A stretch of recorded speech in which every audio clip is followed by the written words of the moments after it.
आज आपका टॉपिक है ब्रिंजलिंग, जिसको बोलते हो आप बैंगन। बैंगन का कैसे यूज़ किया जाता है, कैसे इसकी खेती की जाती है, आज उस पर हम बातें करेंगे। कैसे इसकी जलवायु होनी चाहिए। बैंगन जैसे कि अलग अलग चेंजेस होते रहते हैं, उसमें बातें जो अलग अलग क्षेत्र में या अलग अलग प्रांत में इनको अलग अलग नामों से बुलाया जाता है।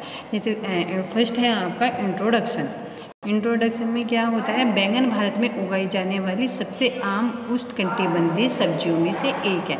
मतलब जो बैंगन होता है वो हमारे जो भारत में उगाई जाती है वो एक आम सब्जियों में से एक होती है, क्योंकि इसमें अलग अलग नामों से इसको जानते हैं। जैसे आपका बैंगन है, जैसे बेंगुन बोलते हो तो आप उसको बंगाली में बोलते हो, रिंगना बोलते हो गुजराती में, बिंगन बोलते हो हिंदी में बिंगन, बदन कंकड़ कन्नड़ा में, वागुम बोलते हो कश्मीरी, वेग मराठी, बैंगन उड़िया, वसुथाना मलयामल, कथे तमिल, वेक्शन। ये जो होते हैं ये अलग अलग लैंग्वेज में आप इसको बैंगन को अलग अलग नाम आप उसको देते हो। तो जो आप बैंगन को अलग अलग नाम देते हो वो क्यों दिए जाते हैं, ये भी होता है। देन नेक्स्ट आता है आपका, इसमें जो ये क्या होता है, ये फलों के आकार का होता है और इसमें आकार रंग भी भिन्न भिन्न प्रकार की खेती भारत में उगाई जाती है। देखिए आपने बैंगन देखे होंगे, पर्पल कलर के भी होते हैं, बैंगनी कलर के भी होते हैं और वाइट भी होते हैं, ग्रीन भी होते हैं। तो ये अलग अलग जो किस्म होती है उन पर ही डिपेंड करते हैं। जब ये अपरिपक्व फलों का उपयोग करी में किया जाता है, मतलब ये पूरे जब इनको जब वे अपरिपक्व मतलब जब वो कच्चे होते हैं बैंगन, तब आप उसको यूज़ करते हो बनाने में। फिर इसमें क्या होता है, जो बैंगन होते हैं इस प्रकार जो बैंगन होते हैं व्यंजन होते हैं, उनके बैंगनों के जो व्यंजन होते हैं उसमें क्या होता है, उनको तैयार किया जाता है। और फल इस जो बैंगन में पाया जाता है उसमें विटामिन और जो खनिज होते हैं उनके इसके माध्यम के स्रोत होते हैं, जैसे फास्फोरस, कैल्शियम, लोहा, पोषक मूल्य, ये विभिन्न प्रकार से भिन्न भिन्न होते हैं।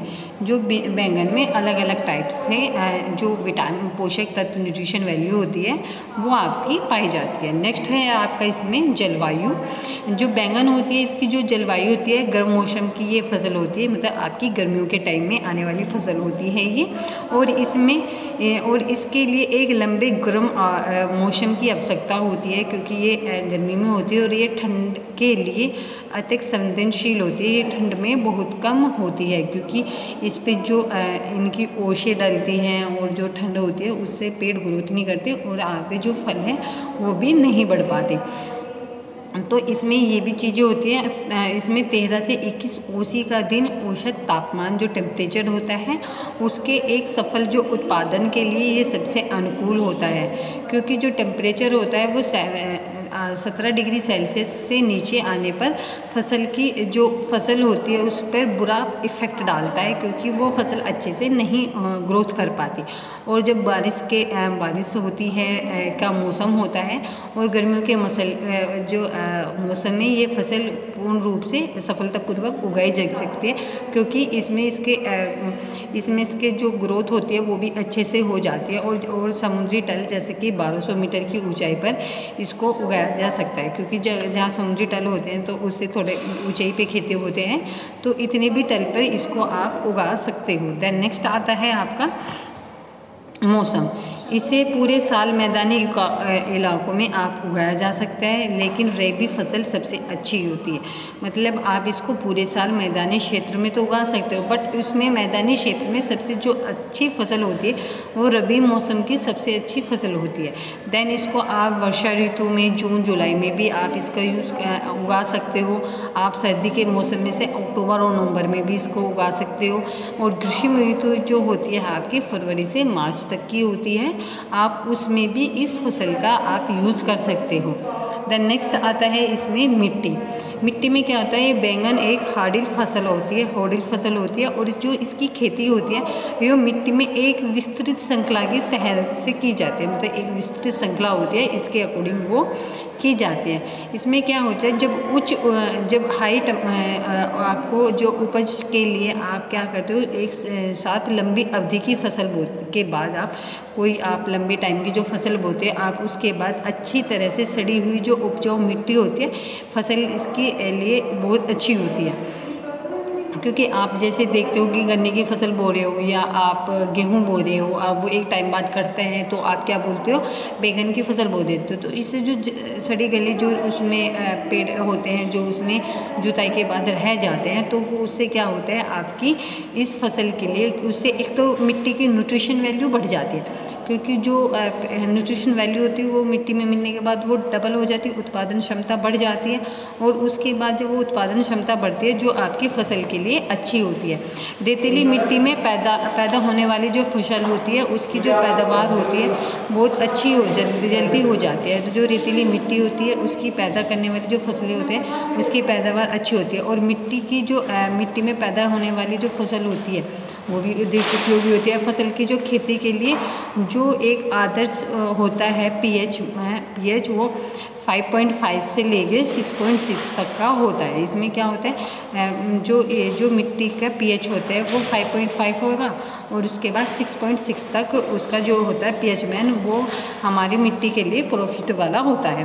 देन किस्म आती है, जैसे कि आपकी फर्स्ट किस्म होती है जो अधिकतर सभी में आपने देखी होगी, मिलती जुलती है।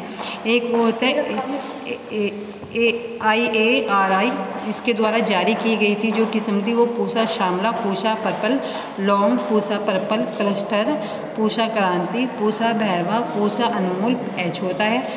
इसमें पूसा हाइब्रिड 5 लंबा, पूसा हाइब्रिड 6 एंड 9 राउंड के होते हैं। थर्ड होता है IIHR द्वारा जारी की गई, इसमें ओकरा शीर्षी, ओकरा कुसुमकर, अक्रा नवनीत हाइब्रिडल, ओकरा निधि, ओकरा केशव, ओकरा नीलकंठ होता है। देन नेक्स्ट फोर्थ आता है, इसमें आपका PAU द्वारा जारी किया जाता है जिसमें पंजाब चमकीला, पंजाब सदाबहार, पंजाब बरसाती, पंजाब नीलम, PH4 चैन 4 होते हैं। फिर आता है GBPUTA, इसमें आता है पंतनगर द्वारा जारी की जाती है। इसमें आती है सम्राट, पंत ऋतुराज, पंत बैंगनी हाइब्रिड 1। अन्य में आते हैं हिसार जमुनी, हिसार श्यामला, आज़ाद क्रांति T30, अनमलाई और सूर्य फूले। जो ये होती है अलग अलग टाइप्स की किस्में होते हैं। देन नेक्स्ट इसमें एक आती है हाइब्रिड 1 अरुणा झंझगोटा, हिमाचल प्रदेश में उगने के लिए उपयुक्त कल्चर होते हैं, जिसमें पूसा पर्पल लॉन्ग, पूसा कल्टर कुर्सी, ये पूसा अनटोम T30 और ये क्या होती है, ये अलग अलग किस्में होती हैं जिसके अकॉर्डिंग आप फसल को उगाते हो। तो ये भी जो किस्में होती है इसके अकॉर्डिंग उगाना बहुत लाभदायक होता है। ये अलग अलग प्रांत में उगाई जाती है, अलग अलग मौसम के अकॉर्डिंग उगाई जाती है। देन फिर नेक्स्ट आता है बीज दर और उपचार। इसमें क्या होता है, 1 हेक्टर जो भूमि होती है उसके लिए आवश्यक होता है अंकुरण बढ़ाने के लिए वो शैतान जो होते 370 से लेकर 500 ग्राम बीज की आवश्यकता होती है। जो इसका बीज का उपचार होगा वो कैसे होगा, बीज और मिट्टी के जो फफूंदी जनित संक्रमण को रोकने के लिए आप ट्राइकोडियम विरोडी प्रति टी हॉर्जिनियम @ 2 ग्राम पर 100 ग्राम बीज के साथ बीजोपचार करेंगे, या आप बीजों को कार्बोनॉक्सिन 37.5% प्लस थर्म 37.5% DS @ 1.5 ग्राम या कार्बनडिसम 1.0 ग्राम प्लस थीरम 1.5 ग्राम प्रति किलो केजी के बीज से आप इसको उपचारित करते हो। देन नेक्स्ट आता है आपका नर्सरी। जब आप बैंगन को जो बैंगन होते हैं उनके बीजों की जो खेत की रोपाई में बढ़ने के लिए आप क्या करते हैं, नर्सरी में एक कैरियो पर आप इसको बो दिया जाता है, मेड़ बो देते हो। एक मेड़ होती है, आप बैंगन को उस पर भी बो देते हो। और भारी मिट्टी में जब जल भराव की समस्या से बचने के लिए इसको आप उठा भी सकते हो, क्योंकि वो आपकी मेड़ पे लगा होता है। मेड़ मतलब एक डोली बनी होती है। और जो आपके कैरिया होती है वो आवश्यक होती है कि वो रेतीली मिट्टी में हो, रेतीली मिट्टी में।